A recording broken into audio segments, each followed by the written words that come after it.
Namaste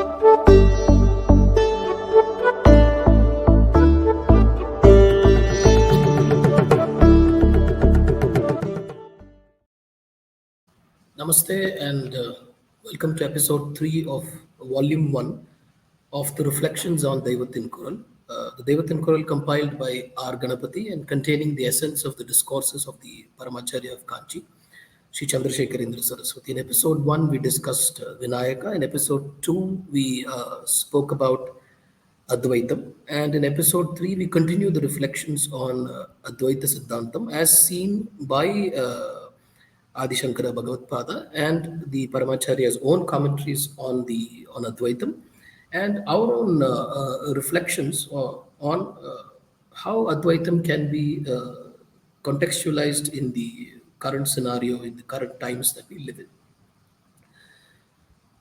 The word Advaitam with the prefix A before Dvaitam signifies the absence of duality in the universe. The duality or the multiplicity that we perceive in the world around us is only an apparent phenomenon, and in reality, there is only a single thread that connects everything in the universe, like the string that connects the beads in a necklace. This is the essential philosophy of Adi Shankara Bhagavad. Interestingly, the etymological root of the English word two derives from the Sanskrit dvi. The da in Sanskritam has become t in English, and the vi has become u to form two. One might ask, why is it? How can it be derived from Dvaitam or Dva when the pronunciation is two? To that, the response is that in the English word two, it is W that is used after T, which phonetically denotes twa, and therefore it's accepted that the word two derives from the Sanskrit dvi. In short, Dvaitam meaning two, and Advaitam means not two. Or in other words, the absence of a second, or in other words again, it denotes absolute unity beyond all the apparent multiplicity that we seem to perceive in the world around us. And the Advaita philosophy goes on to say that there is no question of duality, and the only truth is Brahman, the all pervading, enveloping, and interpenetrating principle that animates all things in the universe. The Paramacharya gives the example of an actor who plays multiple roles and asks, does he not wear many different costumes and makeup each time? Does he not appear different each time? And still, beyond all of that different roles that he plays, isn't he the same person? I am personally reminded of an allegory that Ramana Maharshi used to give. He used to speak of the theater screen on which many movies are played at different times, but the screen is the same. So also, I mean, so the screen remains the same. It's a plain screen, and whatever movie is played on it is seen by many people, but the screen does not say change. So also is all of the apparent dichotomy that we see and perceive in the world around us. While at a practical level, we may speak of Jivatman and Paramatman as being different, in reality, they are one and the same. Even the apparent multiplicity that we see in the universe is a consequence of the Paramatman projecting its own Maya Shakti, and it is this same Maya Shakti that prevents us from seeing the reality for what it is, because we are not yet ready to receive or perceive this reality. This wailing power of Maya is known as Tirodhana, and it is this that makes us believe that the ephemeral world is real. And of the five powers of the Paramatman, this Tirodhana is the most mystical of the five. The others being Srishti or creation, Sthiti or sustenance, Laya meaning dissolution, and Anugraha, benevolence or unveiling, which is the opposite of Tirodhana. That is, when you get past the Maya, you get to see the reality as it is. The veiling and the unveiling, that is Thirodhana and Anugraha, are often symbolically enacted in temples. For example, when you enter the temple and you stand in front of the sanctum, you will see that the screen covers the deity inside the sanctum or Sannidhi. Then, when the archaka or the priest draws the screen, darshana happens. You can almost hear an audible gasp as the deity, bedecked and brilliantly adorned, seems to take the collective breath away of all the people who are assembled there. Advaita postulates that this state of oneness is possible in the here and now, where the jiva overcomes its limitations and realizes the ultimate truth. And on realization of this ultimate truth and attaining of this transcendental state, all doubts, worries, sorrow, grief, enmity, fear, and other such infirmities will cease to exist. That is the promise of Advaita. And the Jivatman becomes free. This state of release from the bondage of duality, of thinking that there is me and the other, is what is called moksham or mukti. This state is not something that is to be attained after reaching, say, Vaikuntham or Kailasam or any of those places, and not at some distant time in the future, but is a possibility in the here and now.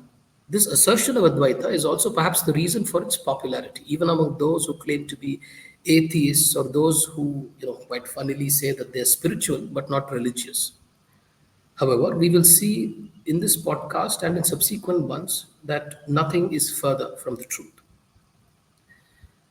Advaitam also postulates that this state of oneness is not a new state, but actually the true state of our being. It is just that we do not know about it. For the person who has attained to that state of oneness, it is very difficult to explain or reduce to words what that state feels like, because it is an experiential state and not an experimental one. I am reminded of Sri Ramakrishna Paramahamsa, who used to say, and this is recorded in the Ramakrishna Kathamrita, that although he wanted to share how he felt when he was in that state of Advaitam, he couldn't, because each time he would start to speak of it, he would slip into that state of oneness, and then he couldn't speak anymore. It was like his throat was getting choked. He did say, though, that it felt like a fish that had been released from the pot into the wide ocean, the absolute expansion of the consciousness that he perhaps was referring to. The Paramacharya himself gives the example of the air inside a clay pot. This is an oft used example in interpreting the essence of Advaita. The question that is asked is this: is the air in the pot different from the air outside? The answer obviously is no. Then again, when the pot is broken, doesn't the air inside the pot become part of the air outside? Then would it be possible for us to separate or differentiate between the two once they're all mixed up? Again, the answer is obviously no. So also is the apparent difference between the Jivatman and the Paramatman. The air inside the pot is the Jivatman that remains limited by the bounds of the pot so long as the pot remains intact. Once the limitation of the pot is gone, where is the difference? The pot is an allegory for the human body, and the air inside for the Jivatman and the air outside for the Paramatman. However, getting to the state is no easy task, and it does not happen by simply stating that we are that or we are Paramatman in reality. It may take several thousand years and requires us to follow several steps and rituals that have been structured and laid out by Adi Shankara Bhagavad himself. Therefore, this belief that to be an Advaitan means to give up all rituals and practices is completely false. There may well come a time when the rituals and practices may drop away of their own accord, but till such time we must follow a dharma as laid out in the Shastras. And this is the clear standpoint of Shankara. Often he is misinterpreted, or what he said is he's often misquoted, or what he said is misinterpreted. And therefore this point needs emphasis, particularly when it is argued that Advaita means a dry spirituality devoid of any rituals of bhakti. There are three states of existence: Jagrat, Swapna, and Sushupti. The waking state, the dream state, and the deep sleep state, respectively. We experience a multitude of things in the dream state. Are they real? Then again, we experience different things in our waking state. Now, which one of them is real of the two? Why is there no connection whatsoever between the events and experiences of the two states? It is only in deep sleep that we don't remember anything. In fact, in deep sleep, we often forget ourselves. However, We all know that although the person who experiences these three states is the same, the mental state of the person when experiencing these different states is different. It is the same principle that applies to Advaita Siddhanta. There is the one and the all in one. Consider also how our disposition and behavior changes according to the context and circumstances we find ourselves in. Sometimes we're peaceful, sometimes angry, sometimes sad, and other times happy, and so on. When a mental disposition changes, we also notice physical changes in ourselves. When this is the case in the waking state, then imagine how it would be in the dream state. We do strange things in the dream state, sometimes doing all the things that we should not and do not want to do. We think we are rational and organized in our thinking, in our actions in the waking state. But when we reflect on our actions, we realize how strangely we behave even in the waking state. Particularly, for example, when we are angry or our addictive behavior when it comes to the use of cell phones in the current context. How we behave online on social media versus how we are in real life is totally different. How do we explain this dichotomy? Aren't we, or rather, shouldn't we be the same people or the same person, whether in real life or in the virtual world? Seen from this context, perhaps it is fair to say that the world we live in is also a dream and we are living a dream life. Therefore, we come back to the position that all these apparent differences are only at the surface, and deep down there must be a substratum of unity that is the of cause of and the substance of everything that there is in this world around us. When we look at the world around us, we perceive that there are two broad categories, the sentient and the insentient. If we agree that the world of matter around us is insentient and that we are sentient, then we can also agree that we do not create that matter. We can also agree that it would be impossible for insentient matter to have created sentient beings. Particularly, a sentient being like the human can think, ask questions, and reflect upon his own origins and the source of it. The insentient world seems to behave with greater discipline and more orderliness than sentient beings like us. What explains this? Is all of this the work of an omniscient being or the product of intelligent design, or simply happenstance, an accident of cosmic proportions that is continuing to evolve? The Paramacharya speaks of an omniscient creator who is the root of all causation. How do we then reconcile that with the evidence that the theory of evolution presents to us? What explains the intertwined and inseparable connection between the jivas and insentient matter? For everything, including food, clothes, housing, and so on.